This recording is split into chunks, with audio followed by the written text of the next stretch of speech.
My greedy siblings fought over Grandma's will for months, claiming I manipulated her, until the lawyer read the part of what she left them. For 18 months, I was the only one who showed up. Every Tuesday and Friday, I'd drive the 43 minutes to Grandma's house with groceries, medications, and whatever else she needed. I'd clean her bathroom, organize her pills, and listen to the same stories about her childhood farm for the 100th time. My brother Caleb lived 12 minutes away. My sister Natasha lived 8. Neither visited unless they needed something. When Grandma fell and broke her hip at 86, I took family leave to care for her. I slept on her lumpy couch for 3 weeks, helping her to the bathroom at 2 a.m. and making sure she didn't skip physical therapy. Caleb called twice. Natasha sent a get-well card. "Where is everyone?" Grandma asked during her recovery. "They're busy," I lied, fluffing her pillows. She squeezed my hand. "You're a good girl, Quinn. Don't think I don't notice." When the cancer diagnosis came last spring, suddenly my siblings became very attentive, not to Grandma, to me. They wanted updates, medical reports, treatment plans. They'd call during my lunch breaks, demanding to know why I hadn't consulted them about her oncologist choice. "We're family," Natasha would say. "We should make decisions together." But when Grandma needed someone to drive her to chemotherapy at 6 a.m.,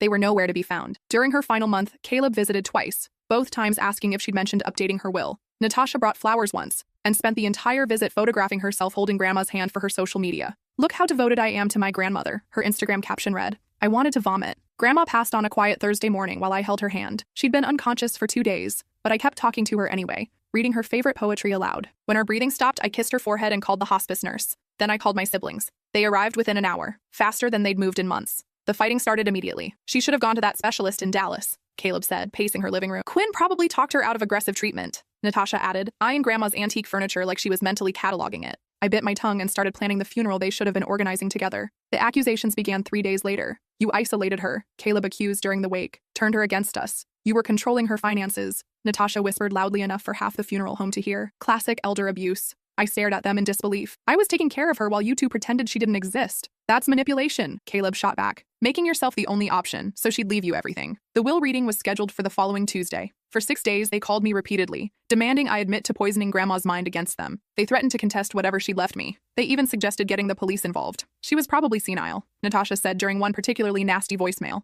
"No competent person would cut out their own grandchildren." I'd listened to enough. Tuesday arrived gray and drizzling. We gathered in Attorney Jameson's oak-paneled office, the tension so thick I could barely breathe. Caleb wore his most expensive suit. Natasha had hired her own lawyer just in case. Attorney Jameson cleared his throat and opened the document. The last will and testament of Dorothy Mae Whitmore, written in her own hand and witnessed by 2 independent parties on March 15th of this year. March 15th, 2 weeks before she died. 2 weeks after Caleb's last visit, asking about her will. "To my granddaughter Quinn, who has shown me more love and devotion than I ever deserved, I leave my house and all its contents, my savings accounts, investment portfolio, and the family farm in Nebraska." Caleb's face went purple. Natasha started to interrupt, but the lawyer held up his hand. "There's more. To my remaining grandchildren, Caleb and Natasha, who have shown me exactly who they are over these past years, I leave the following." The room went dead silent. "To Caleb, I leave you my medical bills, all $47,000 worth, the ones you never asked about while demanding updates on my assets. You'll find them neatly organized in the manila folder marked Caleb's Inheritance in my kitchen drawer." Caleb's lawyer leaned over and whispered something urgent in his ear. His face went from purple to ash gray. "To Natasha, I leave you my collection of every voicemail, text message, and social media post where you mention my money, my house, or my belongings. I had Quinn's friend in IT help me compile them. There are 47 audio files and 83 screenshots. You spoke about my death like you were planning a shopping spree." Natasha's mouth fell open, but Attorney Jameson wasn't finished. "Furthermore, I want it known that I was of completely sound mind when I wrote this will. I was examined by Dr. Patricia Vance on March 10th and declared mentally competent. The examination was recorded, and Dr. Vance will testify to my mental state if anyone contests this document." He looked directly at my siblings. Mrs. Whitmore also left detailed journals documenting every interaction with her grandchildren over the past 2 years. Every missed visit, every phone call asking about money, every excuse for not helping with her care. She documented every time Quinn showed up and every time the rest of you didn't. My heart was pounding. I'd known Grandma was sharp, but I hadn't realized she'd been documenting everything. "There's one final section," the lawyer continued. "A personal message from Mrs. Whitmore." He pulled out a sealed envelope marked with my name. "This is to be read aloud in the presence of all parties." My hands shook as I opened it. Grandma's familiar handwriting filled the page. "My darling Quinn," I read aloud, my voice breaking. "If you're reading this,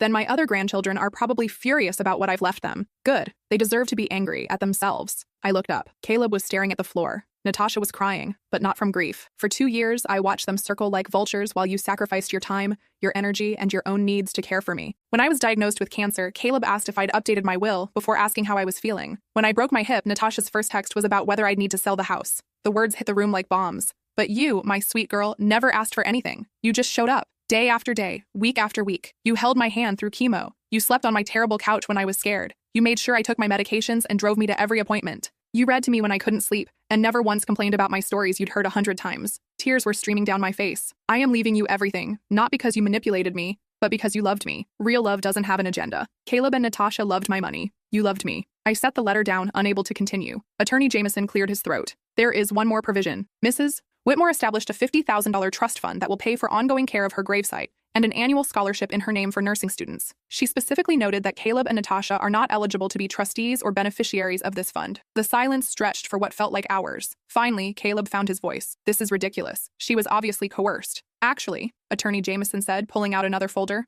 Mrs. Whitmore anticipated that accusation. She had herself evaluated by 3 different doctors, including a psychiatrist specializing in elder care. All 3 confirmed her mental competency. She also had 2 sessions with a social worker to ensure she wasn't under duress. He spread the documents across his desk. She planned this very carefully. Mrs. Whitmore also recorded video testimonials explaining her reasoning, which she deposited in 3 separate bank safety deposit boxes. The recordings are dated and witnessed. Natasha's lawyer whispered something to her. She shook her head violently. I want to contest this, she said. There has to be a way. You're welcome to try, Attorney Jameson replied. But Mrs. Whitmore's documentation is extensive. She saved every receipt for Quinn's gas money, every medical appointment Quinn attended, every grocery bill Quinn paid. She even recorded phone conversations where you both asked about her finances. You can't record phone calls without consent, Caleb protested. Actually, in this state, only one party needs to consent to recording. Mrs. Whitmore consented to recording her own phone calls. I stared at the lawyer in amazement. Grandma had thought of everything. She also established that if anyone contests this, frivolously, they forfeit even what little she did leave them, and those assets transfer to Quinn as well. The room fell silent again. Natasha was the first to break. She stood up abruptly, knocking over her chair. This is insane. Completely insane. That manipulative old... I'd be very careful what you say next,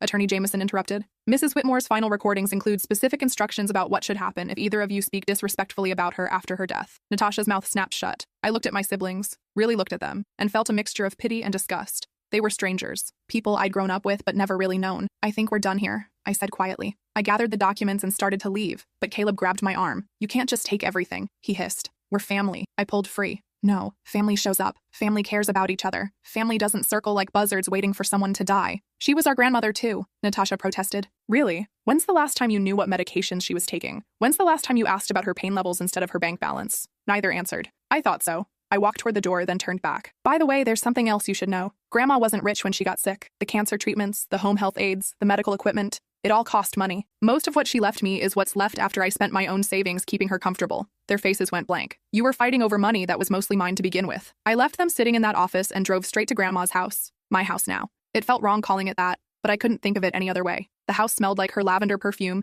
and the lemon oil she used on her furniture. I sat in her favorite chair and opened the letter she'd left me, reading the parts I'd been too emotional to finish. Quinn, I hope you don't feel guilty about inheriting everything. You earned it through love, not manipulation. The others will be angry, but that's their burden to carry, not yours. I've also left some things they don't know about. In my bedroom closet behind the Christmas decorations, you'll find a box marked for Quinn's future. Inside are some family heirlooms that belong to my grandmother, your great-great-grandmother. There's also a letter explaining the family history that they'll never appreciate, but you will. And in the garage, under the workbench, there's a coffee can with $8,000 in cash. I've been saving it for years from my grocery money. It's for your first vacation after all this is over. Somewhere warm where you can heal. I sat in that quiet house and cried for the first time since she died. Not from sadness, but from overwhelming gratitude. Even in death, she was still taking care of me. The next weeks were brutal. Caleb hired a lawyer to contest the will despite the warnings. They fought for 3 months, spending thousands on legal fees only to have the case dismissed. The judge reviewed Grandma's documentation and video testimonials, then told Caleb's lawyer that it was the most thorough and well-documented will he'd ever seen. Natasha tried a different approach. She launched a social media campaign claiming I'd stolen her inheritance. She posted sob stories about being cut out of her beloved grandmother's will by a manipulative sister. The sympathy lasted exactly 2 days, until someone found her old Instagram posts talking about what she'd do with Grandma's money when the old bat finally kicked the bucket. The post went viral, but not in the way she'd hoped. Her employer, a family law firm, fired her. Apparently, potential clients weren't comfortable with a lawyer who publicly called elderly relatives old bats while speculating about their deaths. 6 months later, I was sitting in Grandma's garden, reading a book and drinking tea from her favorite china cup, when Caleb showed up unannounced. He looked terrible. Dark circles under his eyes, wrinkled clothes, the defeated posture of someone who'd lost everything. Quinn, he said, standing at the gate. Can we talk? I marked my page and looked at him. What do you want? I need help. The words seemed to physically pain him. The medical bills, they're real. And there are more than just hers. Dad's been hiding his own debts. The business is failing. My house is in foreclosure. I set down my teacup. And you want what from me? A loan, just until I get back on my feet. The audacity was breathtaking. A loan. You can afford it. She left you everything. She left me everything because I earned it. Because I was there when you weren't. I know I messed up, he said, his voice breaking. But she was our grandmother. She would have wanted family to help family. I stood up and walked to the gate. You're right. She would have wanted family to help family.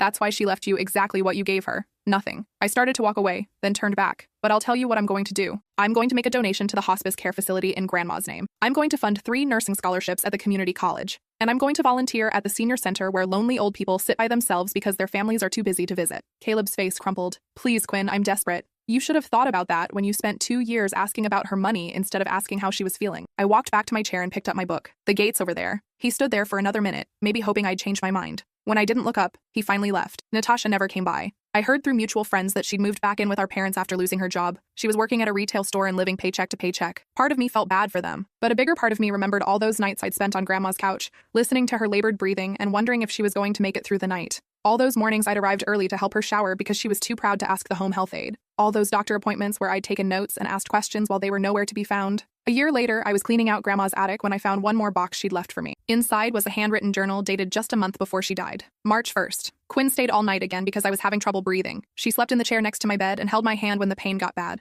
I don't know what I did to deserve such love. March 5th. Caleb called to ask if I'd thought about selling the farm. Didn't ask how I was feeling after yesterday's chemo. Didn't ask if I needed anything. Just wanted to know about money. March 12th. Natasha posted another picture of herself online with some ridiculous caption about living her best life. Her grandmother is dying and she's taking selfies at expensive restaurants. March 18th. Quinn brought me soup and stayed to make sure I ate it. She has to work a double shift tomorrow but still drove over because I mentioned feeling weak. She thinks I don't notice how tired she is. But I see everything. March 25th. Final entry. I'm meeting with the lawyer tomorrow to update the will one last time. Quinn will be shocked by what I'm leaving her, but she shouldn't be. Love like hers deserves to be rewarded. As for the others, they'll get exactly what they've given me. I closed the journal and sat in the dusty attic, surrounded by the remnants of a life well lived, photo albums, quilts she'd made by hand, letters from friends she'd outlived. This wasn't just an inheritance. It was a legacy of love. 2 years have passed now. I've renovated the farmhouse and turned part of it into a respite care facility for family caregivers. People can bring their elderly relatives for a day or weekend while they rest and recharge. It's fully funded by Grandma's investments, which I've managed carefully. Caleb lost his house but found work at a nonprofit. He sends me a Christmas card every year with a brief note apologizing and thanking me for not being vindictive. I send one back wishing him well. Natasha moved across the country and started over. She's apparently doing better, though we don't talk. Sometimes I wonder if Grandma knew what would happen to them, if she deliberately left them with just enough consequences to learn from their mistakes,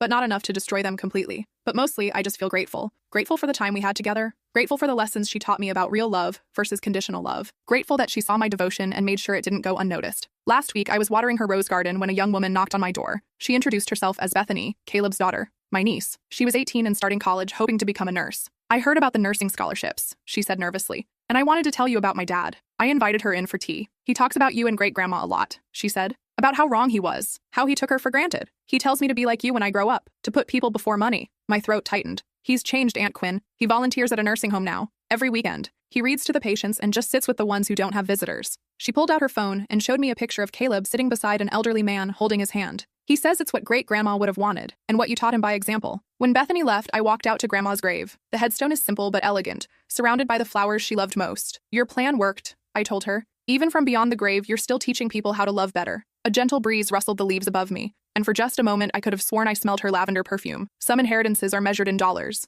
Others are measured in the kind of person you become. Grandma left me both.